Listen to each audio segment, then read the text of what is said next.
తెలంగాణ రాష్ట్ర రాజకీయాల్లో ఒక రాజకీయ నాయకులందరూ కూడా సిద్ధాంతాన్ని తప్పి పనిచేస్తూ ఉన్నారు. ఒక రాజకీయాలలో సిద్ధాంతం లేకుండా పోతూ ఉన్నది. ప్రజలను మోసం చేసే విధంగా రాజకీయాలు నడుస్తూ ఉన్నాయి. ఇవి నేనన్న మాటలు కాదు, సాక్షాత్తు మన రాష్ట్ర ముఖ్యమంత్రి రేవంత్ రెడ్డి గారు అన్న మాటలు. అసలు ఎట్లా చూస్తారు? ఈ మాటల మీద కొన్ని చర్చలు నడుస్తూ ఉన్నాయి రాష్ట్ర వ్యాప్తంగా కూడా. ఇటు బీఆర్ఎస్ పార్టీ నాయకులు కూడా పెద్ద ఎత్తున ఈ మాటలకు స్పందిస్తూ ఉన్నారు.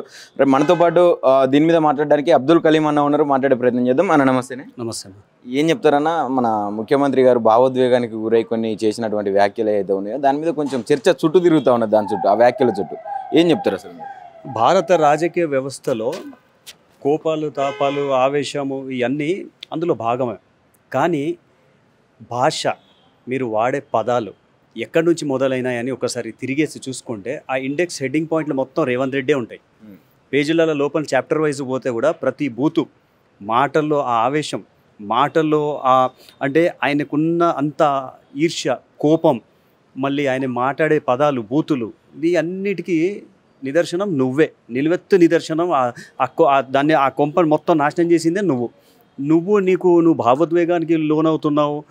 ఇప్పుడు ఉన్న రాజకీయాల్లో నువ్వు ఆవేదన వెళ్ళిపుచ్చుతున్నావు అంటే దయ్యాలు వేదాలు వాళ్ళు ఇచ్చినట్టున్నది. ఫస్ట్ ఇక్కడ బూతులను స్టార్ట్ చేసింది నువ్వు. సమకాలీన రాజకీయాల్లో ఒక మేధావులు పుట్టించిన దేశం ఇది. రాజకీయ పరంగా ఒక్కొక్కరు ఎంత హుందాగా రాజకీయం చేశారంటే, కేసీఆర్ గారు 14 ఏళ్ళు ఉద్యమించినప్పుడు ఎక్కడ కూడా మీరు బూతులు తిట్టడం కానివ్వండి, లేకపోతే ఎవరి మీదైనా మీరు ఈ భాష, భాష ఏ పరంగా అయితే రేవంత్ రెడ్డి మాట్లాడుతున్నాడో, మీరు ఎక్కడ 14 ఇయర్స్లో ఒక అహింస మార్గంలో వెళ్ళేసి శాంతియుతంగా 14 ఏళ్ళు మడమ తిప్పకుండా పోరాటం చేస్తే తెచ్చుకున్న తెలంగాణ 10 ఏళ్లలో బంగారు తెలంగాణలాగా భవిష్యత్తు భావి పౌరుల కోసము ఈ తెలంగాణ అంటేనే ఒక ఆదర్శ రాష్ట్రం అని చెప్పే విధంగా తీసుకొచ్చిన తర్వాత నీకు అప్పచెప్తే నువ్వు దాన్ని ఆడలేక మింటలో ఉన్నట్టు మీకు అంటే నువ్వు డబ్బులు లేవంటున్నావు, ఇన్వెస్ట్మెంట్స్ లేవంటున్నావు, ఉద్యోగాలు లేవంటున్నావు, ఏం చేయాలో పాలుపోదంటున్నావు, ప్రతిపక్షాలు విమర్శిస్తే కేసులు పెడుతున్నావు, సోషల్ మీడియాలో ప్రశ్నిస్తే నువ్వు జైల్లో పెడుతున్నావు. ఒక సాధారణ సోషల్ మీడియా కార్యకర్త రీట్వీట్ చేస్తే నువ్వు 15 రోజులు జైల్లో పెట్టినావంటే నువ్వు ఎంత అభద్రత భావంతో ఉన్నావు అన్నది ఇదే నిదర్శనం. రాజకీయాల్లో నువ్వు ఆవేదన వెళ్ళిపుచ్చుతున్నావు అంటే ఎవడన్నా నవ్వుతాడో? నువ్వు బయటకు వచ్చి అదే ప్రజల మధ్య ఈ మాట చెప్పు, నాకు చాలా ఆవేదన ఉంది, ఉన్న రాజకీయాల్లో ఇట్లా జరుగుతుందని చెప్పేసి. థ్యాంక్ యూ సో మచ్, నువ్వు దిగురా బాబు అనేటట్టున్నారు జనాలు. ఎందుకు అంత విసిగిపోయారా ఇప్పుడు రేవంత్ రెడ్డి పాలనలో? నేను చెప్తున్నాను సార్, ఇప్పుడు మీరు క్షుణ్ణంగా పరిశీలిస్తే ఆయన ఇప్పటికి కూడా, ఎప్పుడైతే మన ఎలక్షన్ కేటీఆర్ గారు ప్రతిసారి చెప్తుంటారు, రాజకీయాలు అన్నది కేవలం 6 నెలలు ఎలక్షన్ సమయంలోనే పెట్టండి, మిగతా మీరు 4.5 సంవత్సరాలు అడ్మినిస్ట్రేషన్ అంటే మీరు అభివృద్ధి మీద, సంక్షేమం మీద, పాలన మీద మీరు దృష్టి కేంద్రీకరించండి, చాలా క్లియర్గా చెప్పారు. కానీ ఈయన అప్పుడు ఎలక్షన్లో 2023 ఎలక్షన్ క్యాంపెయిన్లో ఉన్న గొంతే ఇప్పుడు ఉంది ఆయనకి. ఆయన సీఎం అన్న ధ్యాస కూడా ఆయనకు లేదు. ఆయన చేయాల్సిన పనులు చాలా ఉన్నాయి.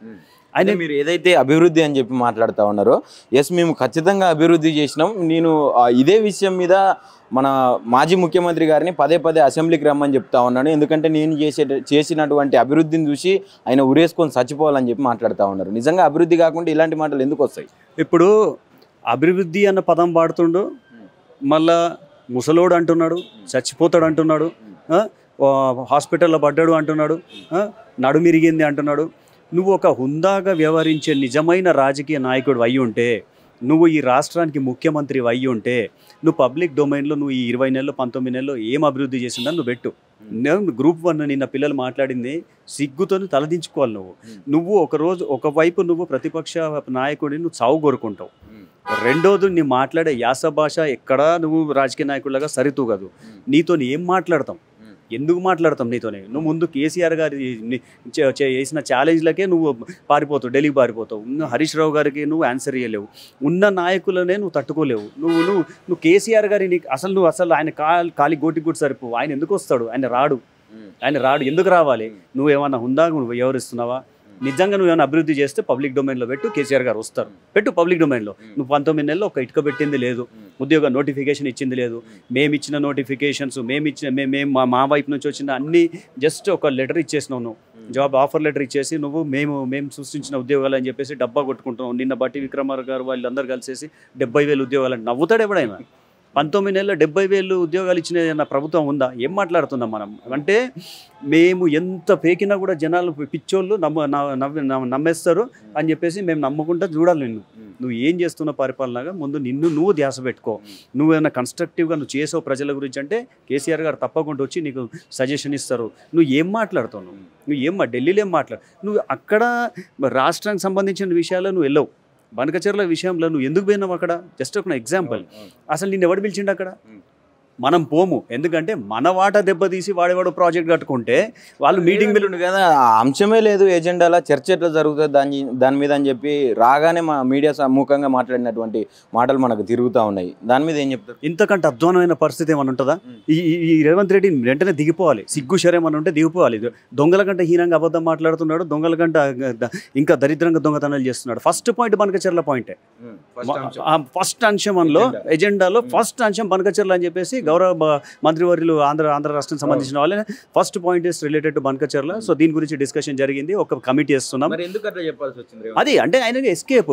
నేను ఒక మాట చెప్తున్నాను, నేను మీ ఇల్లుని కబ్జా చేస్తున్నాను, రండి మనం మాట్లాడుకుంటాం అంటే మీరు వస్తారా? చెప్పు తీసుకొని కొడతారు. ఏమరా నా ఇల్లు మీద కబ్జా చేస్తున్నా, మళ్ళీ నువ్వు వస్తాం, మళ్ళీ మాకు మీటింగ్ అని పెడుతున్నాను. ఈయన ఎందుకు వెళ్ళాల్సి వచ్చింది? వాళ్ళ బీజేపీ మాటలకు ఎందుకు తలగాల్సి వచ్చింది? ఆ కమిటీ ఎందుకు వేయాల్సి వచ్చింది? అంటే నువ్వు ఒక పాయింట్ బెండ్ అయితేనే కమిటీ పాయింట్ వస్తుంది కదా. ఫస్టే కమిటీ లేదు, ఏం లేదు, మా వాటలు మాకు బనకచెర్ల మేము ఎట్టి పరిస్థితుల్లో ఒప్పుకోమని చెప్పేసి నువ్వు గట్టిగా చెప్తే ఆ కమిటీ పాయింటే రాదు కదా. ఆ కమిటీ పాయింట్ వచ్చిందంటే నువ్వు ఫస్ట్ పాయింట్ నువ్వు యాక్సెప్ట్ చేసినట్టు. తిరిగేసి జనాల్ని పిచ్చోని చేస్తావా? నువ్వు అసలు ఏం చేయలేదని చెప్పేసి అసలు టాపికే రాలేదు బనకచెర్లని. అంతా సాఫీగా జరిగిపోతుంది లోపల. 1 month లోపు కమిటీ కూడా పూర్తయిపోతుంది. తర్వాత ఈ కమిటీ కరెక్ట్ రిపోర్ట్ అని చెప్పి తెలీదా? సెంట్రల్లో అక్కడ చంద్రబాబు నాయుడు ఎన్డీఏ గవర్నమెంట్లో ఉన్నాడు కాబట్టి పబ్లిక్ చూపించడానికి ఒక కమిటీ అని చెప్పేసి టైం పాస్ చేసి 1 monthలో రిపోర్ట్ క్లియర్ అని పని స్టార్ట్ చేస్తారు. ఈయన వెళ్ళి గంగిరెద్దులా తలుపు వచ్చిండు. ఈయన నువ్వు ఢిల్లీ అక్కడ పోయి కూడా కేసీఆర్ గారి మీద నిందలు చేస్తావు. నువ్వు ఏం పని చేస్తావు? ముందు అది చెప్పు. నువ్వేమైనా చేయాలి తెలుసుకుంటే బాబు ఇంకో 30 నెలలు మిగిలినాయి, నేను నెలకి పని చేస్తాను, ఒక పబ్లిక్ ఒక లిస్ట్ అన్న రిలీజ్ చేయి. కనీసం అదన్నా నమ్ముతాం. ఓకే టిక్కు పెట్టుకుంటూ పోతాం రేవంత్ రెడ్డి చేసిండని.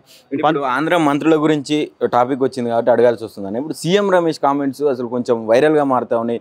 బీఆర్ఎస్ నేతలు కూడా కొంతమంది స్పందిస్తూ ఉన్నారు. కేటీఆర్ గారి మీద ఆయన మాట్లాడినటువంటి మాటలు కావచ్చు, ఆ వ్యాఖ్యలు కావచ్చు, ఎంతవరకు నిజం? అసలు నిజాలు రాజకీయ పరంగా రాజకీయం అంటే కూడా కొందరు రాజకీయ నాయకులకు ఇట్స్ ఎ రిలీజన్. ఆ రిలీజియన్లో ఇట్లాంటి చెడ్డ మనుషులను తీసుకొచ్చి వాడు ఒక పెద్ద దొంగ, గజ దొంగ.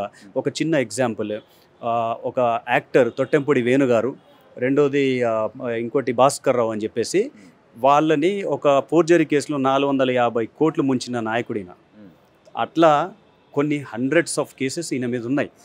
సీఎం రమేష్ మీద, ఆయన లావాదేవీల మీద ఏసీబీ, ఈడీ నోటీసులు అవన్నీ ఒక్కసారి మనోడు నిర్మా పౌడర్ వేసినట్టు బీజేపీలో చేరిన వెంటనే అన్నీ వెళ్ళిపోయినాయి.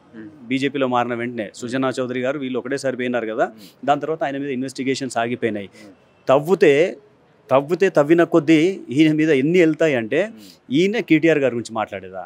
ఈయన కేటీఆర్ గారి గురించి ప్రాజెక్ట్స్ల గురించి లేకపోతే వచ్చి ఢిల్లీలో కలిశారు, మా ఇంట్లో వచ్చి కలిశారు అని చెప్పేసి ఏమైనా నీకు సిగ్గు శరం లజ్జ ఉందా? ఏం చేస్తావు సీసీ ఫుటేజ్లో? ఏం చేస్తావు? నిన్ను చంపిర్రా, నిన్ను పొడిచిర్రా, లేకపోతే నీ ఇంట్లో వచ్చి ఏమన్నా ర్యాన్సాక్ చేసిర్రా? కాదు కదా. పెట్టు మరి దమ్ముంటే. డైలాగ్లొద్దు. నువ్వు నిజంగా నిజాయితీ గల రాజకీయ నాయకుడు అయితే నువ్వు చెప్పిన అలిగేషన్స్కి నిలబడి నీకు దమ్ముంటే మగాడు అయితే నువ్వు రిలీజ్ చేయి. నువ్వు మన చంద్రబాబు నాయుడు, రేవంత్ రెడ్డి మాటలు వాళ్ళు ప్లాన్ ఇచ్చిన దాని ప్రకారంగా నువ్వు ఎగ్జిక్యూట్ చేస్తున్నావు. నేను చెప్తున్నాను సార్, 19 months అయింది. పగలు రాత్రి అనుకుంటా 19 నెలలుగా కేటీఆర్ గారిని మీరు ఆయనని కంప్లీట్గా ఎట్లా అంటే క్యారెక్టర్ అసాసినేషన్ చేస్తున్నారు. ఆయన ఫ్యామిలీ మీద మీరు రేవ్ పార్టీ అని రైడ్ చేశారు, ఆయనని ఏసీబీ అని పిలిపించారు, ఆయనని ఈడీ అని హింసిస్తున్నారు. మేము ఎక్కడ కూడా కేటీఆర్ గారిని మీరు ఒక తల వెంట్రుక కూడా మీరు పీకలేరు. ఎందుకు అంటే ఆయన ఒకటే మిమ్మల్ని ప్రశ్నించేది, మీరు చేసిన వాగ్దానాలు, మీరు ఇచ్చిన గ్యారంటీలు, మీరు ప్రజలలో ఇది ప్రజాపాలన గొప్పగా చెప్పుకున్నారు కదా. ప్రజాపాలన 19 నెలలు నువ్వు ఏం చేసినావో నువ్వు చెప్పు. మీరు ఏం చేయలేదు, మీరు ప్రజలను హింసించడానికి ఏం చేశారనేది కేటీఆర్ గారు చెప్తారు. లగచర్ల లాంటిది ఒక చాలా పెద్ద ఎగ్జాంపుల్ అది. అట్లాంటి కేటీఆర్ గారు 10ల సంఖ్యలో నిన్ను రోడ్డు మీద ఈడుస్తున్నారు కాబట్టి తట్టుకోలేక మీరు దాన్ని డైవర్షన్ పాలిటిక్స్ భాగంగానే మీరు ఏం జరగదు. ఈ 20 నెలలు ఓపిక పట్టినట్టు ఇంకో 30 నెలలు ఓపిక పడతాం. తర్వాత మా టైం స్టార్ట్ అవుద్ది. నేను చెప్తున్నాను, మీరు ఇప్పటికీ కూడా కొద్దిగా అయినా కూడా ఇది అపోజిషన్ టైం కాదు. ఎలక్షన్ టైం ఉన్నప్పుడే చూసుకుందాం, ప్రజలకు ఇప్పుడు సంక్షేమం గురించి మాట్లాడదామని చెప్పేసి. ఇప్పుడు ఒక చిన్న పాయింట్ మైనారిటీస్ గురించి. మైనారిటీస్ దాని గురించి మాట్లాడదాం అనుకుంటున్నాం. అసలు నమాజ్ చేసినటువంటి వ్యక్తులు ఎవరైతే అంటే వాళ్ళకు సంబంధించినటువంటి క్యాస్ట్ సర్టిఫికేట్లు, ఇన్కమ్ సర్టిఫికేట్లు ఇలాంటివి అడుగుతా ఉన్నదంట ప్రభుత్వం. ఏం చెప్తారన్న దీని మీద? ఉన్నదా గతంలో ఎప్పుడన్నా ఇట్లా? నేను ఒక మాట నేను రేవంత్ రెడ్డిని అడగదలుచుకున్నాను. ఆయన ఎక్కడైతే పెళ్లి జరిగిందో రేవంత్ రెడ్డిది, ఆయన పూజారి ఎవరైతే పెళ్లి చేయించాడో ఆయన దగ్గరికి వెళ్ళేసి ఒకసారి ఇన్కమ్ సర్టిఫికేట్ అడగమని చెప్పండి. ఆయన గోషిప్పి మెడ చుట్టేస్తాడు. ఏం మాట్లాడుతున్నాం మనం? మసీదులో 5 పూటలు నమాజ్ చదివించే వాడి దగ్గర ఇన్కమ్ సర్టిఫికేట్ ఎట్లుంటుంది? Simple point. వాడి ఆధార్ కావాలి, ఆయనది ఇన్కమ్ సర్టిఫికేట్ కావాలి అంటే నీ ప్లాన్ నేను చెప్తా. ఎక్కడెక్కడి నుంచి వచ్చి ఆ ఇమాం చేసుకుంటూ అక్కడ ఉన్నావు. ఎందుకంటే నువ్వు పక్కా ఆర్ఎస్ఎస్ వాది. నీకేందంటే ఇమాంలకు వచ్చి 5,000 కూడా నువ్వు ఆపాలి. ఏం చేయాలి? ఇన్కమ్ సర్టిఫికేట్ ఇమాంలకు ఉంటుందా? వాళ్ళకి ఇన్కమ్ ఏముంటుంది? గల్లీలల్లో ఉండే మసీదులల్లో ఆ చందా ఇస్తారు. ప్రతి శుక్రవారం ఎవరో 2 రూపాయలు ఇస్తారు, 5 రూపాయలు ఇస్తారు, 10 రూపాయలు. ఆ డబ్బులతో ఆ మెయింటెనెన్స్ నడుస్తుంది మసీది. వాళ్ళేమన్నా నీలాగా, లేకపోతే సీఎం రమేష్ లాగా, లేకపోతే నీ హెచ్సియు భూముల్లాగా నువ్వు ఢిల్లీకి మూటలు కట్టుకుపోయేలాగా వాళ్ళ దగ్గర బ్యాగులు ఉన్నాయి, సూట్ కేసులు ఉన్నాయి. నీకు కొద్దిగా సిగ్గున్నదా? ఒక మతపరమైన వ్యక్తి దగ్గర 24 గంటలు మసీదు లోపల ఉండే మనిషి దగ్గర నువ్వు స్ట్రెయిట్ అవే నువ్వు ఇన్కమ్ సర్టిఫికేట్ అడుగుతున్నావు అంటే దీంట్లో రెండో ఉద్దేశం లేదా? ఒకటి, నువ్వు ఆర్ఎస్ఎస్ వాది, నువ్వు ఖచ్చితంగా మైనారిటీకి అందుతున్న ఫలాలు ఆపాలి. రెండోది నువ్వు ఖచ్చితంగా ఇది ఆపేస్తే వీళ్ళని ఇబ్బంది చేయవచ్చు. ఇంకా ఎట్లాంటిది కూడా మైనారిటీకి ఇంకా నువ్వు మినిస్టరే పెట్టలేదు. సో ఉన్నది కూడా ఊడగొట్టుస్తున్నావు అంటే నువ్వు పైనుంచి ఎవరు ఇన్స్ట్రక్షన్ చేస్తే నువ్వు నడిపిస్తున్నావు తెలిసిపోతుంది.